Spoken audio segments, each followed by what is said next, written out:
जय सिया राम। हमारे जीवन में कई बार ऐसी तरह की सिचुएशंस होती हैं जिससे हम बाहर निकलना चाहते हैं। हमें ऐसा लगता है कि हम बहुत ज़्यादा परेशान हो गए हैं, क्या किया जाए, आखिर इस सिचुएशन में खुद को कैसे संभाला जाए, इमोशनली हम स्टेबल कैसे रहें, फाइनेंशियली स्टेबल कैसे रहें, फिज़िकली स्टेबल कैसे रहें, हेल्थ भी हमारी सही रहनी चाहिए, मेंटली भी हम एकदम परफेक्ट रहने चाहिए। तो इसके लिए देखिए हम तरह तरह की मेडिसिन खाते हैं, कई तरह की चीज़ें करते हैं, लेकिन इसमें ईश्वर की पूजा का भी बहुत महत्व होता है। अगर आप पूजा से दूर हैं, यानी अगर आप सुबह हनुमान चालीसा भी नहीं पढ़ रहे हैं, आप सुबह मंदिर तक नहीं जा रहे हैं, एक बार माथा टेक के अपने कार्य पे नहीं निकल रहे हैं, खास करके स्टूडेंट्स भी अगर ये नहीं कर रहे हैं, तो फिर हमारे जीवन में समस्याएं तो आती ही हैं।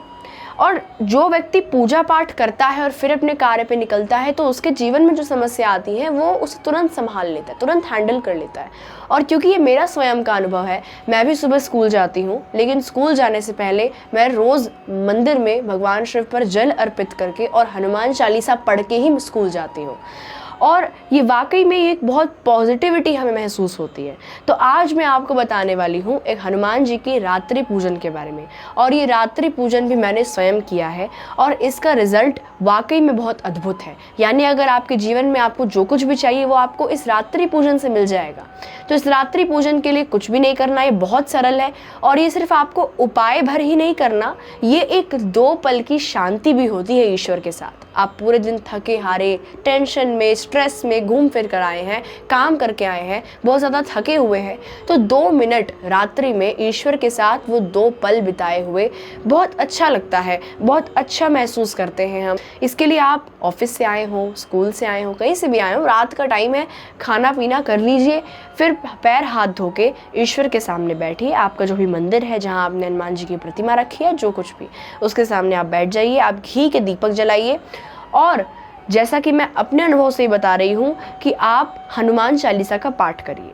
मैं तो हनुमान चालीसा का 1 पाठ करती थी, आप जितने पाठ करना चाहें उतने पाठ कर सकते हैं। और अगर आप 1 पाठ भी बहुत श्रद्धा के साथ कर ले रहे हैं तो वो भी बहुत बड़ी बात है। आप 1 पाठ ही करें, लेकिन पाठ करें, दिन में 1 ना 1 बार 1 हनुमान चालीसा का पाठ करें। उसके बाद जो मैं करती थी वो मैं राम नाम का जाप किया करती थी, रुद्राक्ष की माला से राम राम राम राम आप उसका जाप करिए। और उसके बाद हनुमान जी से प्रार्थना कीजिए कि मेरे जीवन में ये समस्या है, या फिर आप मेरे ऊपर कृपा बनाए रखिए। बिना किसी स्वार्थ के और बिना किसी छल कपट के भाव से अगर आप भक्ति करेंगे तो आपको निश्चित रूप से फल प्राप्त होगा। और ये वाकई में मेरा खुद का अनुभव है, जिससे मेरी कई मनोकामनाएं पूर्ण हुई हैं और स्वयं होती चली गई हैं, जिसमें मुझे कुछ एफर्ट भी नहीं डालना पड़ा, कोई मेहनत भी नहीं करनी पड़ी और ईश्वर ने सारे कार्य बना दिए। तो इसीलिए आप भी यही करिए। रात्रि पूजा जो बहुत महत्वपूर्ण है, जिसका बहुत विशेष महत्व होता है, क्योंकि रात में खास करके बहुत विशेष महत्व होता है पूजन का। तो अगर आपके जीवन में बहुत कठिन से कठिन समस्या है, बहुत कठिन से कठिन बीमारी है, असाध्य बीमारी है, कुछ भी दिक्कत है, आप डिप्रेशन में, आप एंग्जाइटी में, आज जिस वजह से भी आपको दिक्कत है, आप रात्रि पूजन करना शुरू करिए।